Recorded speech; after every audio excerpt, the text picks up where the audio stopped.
আসলে কথা কি বলবো বলেন। আমার আগে আপনাদের খেদমতে আলোচনা করছেন আন্দারেপাড়া মার্কাজ মসজিদের সম্মানিত খতিব শেখ তালিবউদ্দিন হাফিজাহুল্লাহ। আমাদের কথা আপনারা প্রায় মাসে একবার হইলো শুনতেছেন, শুনেন না? যেহেতু আন্দারেপাড়াতে মাসে একটা খুতবা আমার হয়, পাশে আমাদের আলহাজ জয়নাল আবেদিন বাদল সাহেব, ওনার মসজিদে আমি দায়িত্ব নিয়েছি প্রায় 2 মাস হলো। আমাদের কথা আপনারা কাছে আছেন, শুনতেই পারছেন। কিন্তু আমার আগে আমাদের সম্মানিত খতিব সাহেব যে কথা বললেন যে আসলে দুঃখজনক বিষয় হচ্ছে আসলে মানুষের এখন এটা যে আমরা দুনিয়া নিয়ে আমরা এত ব্যস্ত হয়ে পড়েছি যে আমার একটা বাড়ি আছে আর একটা বাড়ি আমি কি করব এটা নিয়ে আমরা কি থাকি, ব্যস্ত আছি। আপনার 60 বছর অথবা 70 বছরের জীবনটা আপনি কত সুন্দরভাবে আপনি সাজান। বিল্ডিং একটা বাড়ি করতে হবে, বাড়ির ভিতরে টাইলস করতে হবে। আমার ছেলেটা এখনো ইঞ্জিনিয়ার পাশ করে নাই, ডাক্তার হয় নাই। একটা দিন আপনি ভাবছেন যে একটা দিন অথবা একটা সেকেন্ড, একটা মিনিট আপনার জীবন থেকে চলে গেল মানে কি, আপনাকে আল্লাহ রাব্বুল আলামিন যতদিন হায়াত দিয়ে দুনিয়াতে পাঠাইছেন, একদিন চলে গেল, এক সেকেন্ড চলে গেল মানে আপনি কি করলেন, একদিন কবরের দিকে আপনি ধাবিত হলেন। আজকে ধরেন আগামীকাল যদি আপনাদের এখানে যদি আমরা না থাকি, মনে করেন আমি মারা গেলাম বা আমাদের সাহেব মারা গেলেন, তাহলে কি কালকে কি এই আন্দারেপাড়ার জমিনে কি আপনার সূর্য উঠবে না? সবকিছু ঠিক তার নিজস্ব গতিতে চলবে। মাঝখান থেকে কি হলো, আপনি আমি আমার জীবন থেকে আপনার মহামূল্যবান সময়টা আমরা কি করলাম, খেলায় তামাশায় আমরা বিলিয়ে দিলাম। অথচ যে আল্লাহ সুবহানাহু ওয়া তাআলা আমাদেরকে সৃষ্টির সেরা জীব হিসাবে আমাদেরকে দুনিয়াতে পাঠাইছিলেন, আমাদেরকে খেলা তামাশা রং তামাশার জন্য পাঠাইছিলেন? তার ইবাদত করার জন্য পাঠাইছিলেন, তার বন্দিগি করার জন্য পাঠাইছিলেন।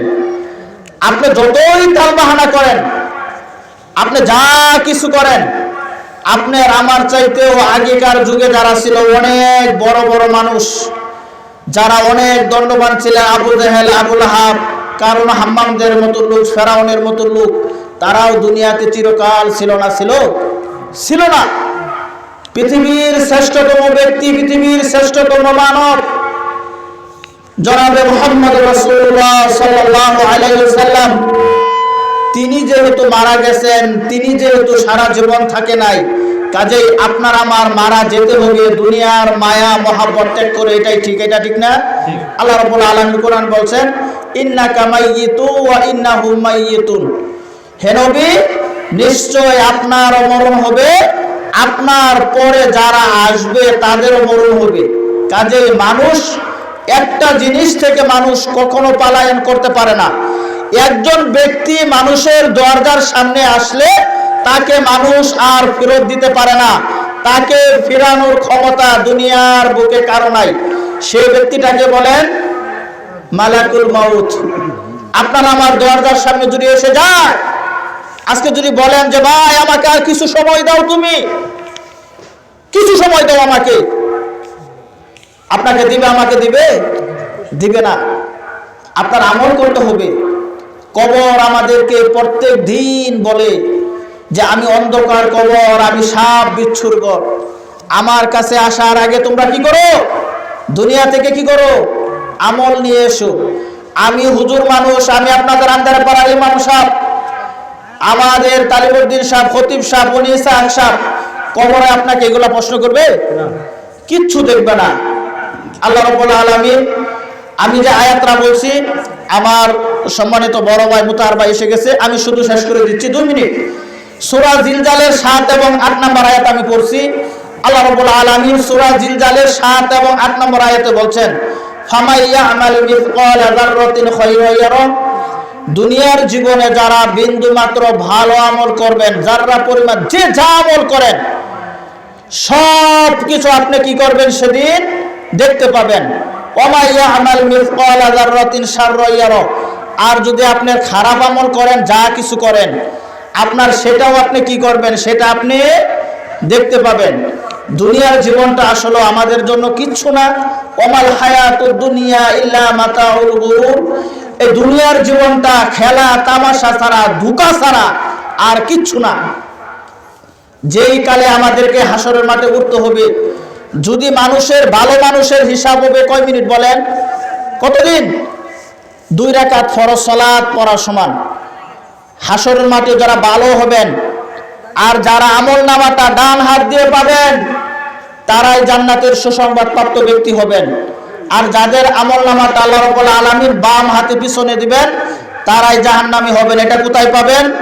29 নম্বর পারায় সূরা আল হাক্ক 31 থেকে 32 অনেকগুলো আয়াত আল্লাহ রাব্বুল আলামিন বলছেন, ফামাইয়া আমাল মিসকালা ফাআম্মা মান উতিয়া কিতাবাহু বিয়ামিনি। এখান থেকে বলছেন, আমি যে আয়াতটা বলছিলাম 241 নম্বর হাদিস তিরমিজি বলে শেষ করে দিচ্ছি। আমার বড় ভাই যাত্রাবাড়ি আমাদের আগে অনেক আগে পড়াশোনা করছেন মোতাহার ভাই, আমি শুধু বলে শেষ করে দিচ্ছি। যেহেতু আমরা আপনাদের ইমাম খতিব, আমাদের আলোচনা আপনারা শুনেন, বিশেষ করে তালিবউদ্দিন সাহেব একই কথা বলছে, আমিও একই কথা বলি। মেহমান দাওয়াত দিয়ে মেহমানকে আপনারা অসম্মান কেউ করবেন না। আমি আপনাদের কাছে অনুরোধ করছি, যারা পরকালকে বিশ্বাস করেন, যারা ভাবেন যে আমার মৃত্যু হবে, আমরা মারা যাবো দুনিয়াতে, আমরা চিরকাল বেঁচে থাকবো না, কেউ থাকে নাই, আজকের এই মাহফিলটা আপনার জীবনের গুনাহ মাপের একটা কারণ হতে পারে। কাজে যাদের মাইকের আওয়াজ শোনা যাচ্ছে, আমি আপনার কাছে অনুরোধ করবো আপনারা এসে পড়েন। হাদিস বলছি, ক্বালা লা তাযুলু কদমা ইবনে আদম ইয়াউমাল কিয়ামা মিন ইনদি রাব্বিহি। আল্লাহ রাসূল বললেন, প্রত্যেকটা আদম সন্তানকে কাল হাসরের মাঠে 5টা বিষয়ে প্রশ্ন করা হবে।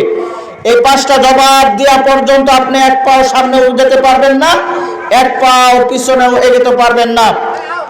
1 নম্বর প্রশ্ন হবে আপনাকে, আন উমরিহি ফিমা আফনাহু। হে বান্দা, আমি তোমাকে একটি জীবন দিয়েছিলাম, তোমাকে একটি হায়াত দিয়ে আমি পাঠাইছিলাম দুনিয়াতে। যাকে 1 দিন, যাকে 1 মাস, যাকে 1 বছর, যাকে 10 বছর, যারা 50 বছর, যে যত দিনের হায়াত আল্লাহ রাব্বুল আলামিন আপনাকে আমাকে দুনিয়াতে পাঠাইছে, আপনার এই জবাব সর্বপ্রথম আপনাকে নিবে, আন উমরিহি ফিমা আফনাহু। তোমার জীবনটা তুমি কোন কাজে ব্যয় করেছো সেটা আজকে জবাব দাও। নাম্বার 2, ওয়া আন শাবাবিহি ফিমা আবলাহু। আমরা জানি একটা মানুষের সময় আমরা 3 ভাবে আমরা বিভক্ত করি, শিশুকাল, যৌবনকাল আর হচ্ছে বৃদ্ধকাল। যৌবনকালের হিসাব আল্লাহ রাব্বুল আলামিনের কাছে আপনাকে দিতেই হবে। ওয়ান শাবাবি ফিমা আবলা ওয়া মালিহি মিন আইনা উকতাসাবাহু। 3 নম্বর প্রশ্ন হবে, ধন সম্পদ আপনি কিভাবে উপার্জন করছেন। ওফিমা আনফাকাহু। 4 নম্বর হবে, কোথায় তা ব্যয় করেছেন। 5 নম্বর, ওমাযা আমিলা ফিমা আলিমা। দিনের আপনি কতটুকু ইলম অর্জন করেছিলেন এবং সেই অনুযায়ী কতটুকু আমল করেছিলেন। সম্মানিত মুসল্লাই কেরাম, এখানে যারা উপস্থিত হয়েছেন, যারা মাইকের বাইরে আছেন, আমি আবারও আপনাদের কাছে বিনীতভাবে অনুরোধ করছি, আমাদের আজকে যারা আলেম ওলামা 3 জন আছেন, একজন আমাদের স্টেজে এসে স্বয়ং উপস্থিত হয়েছেন, আপনাদের এলাকার কৃতি সন্তান মোতাহার ভাই, উনি আসছেন এখানে। আরো 2 জন যারা বক্তা আছেন, তারাও আমাদের মাঝে উপস্থিত হয়েছেন।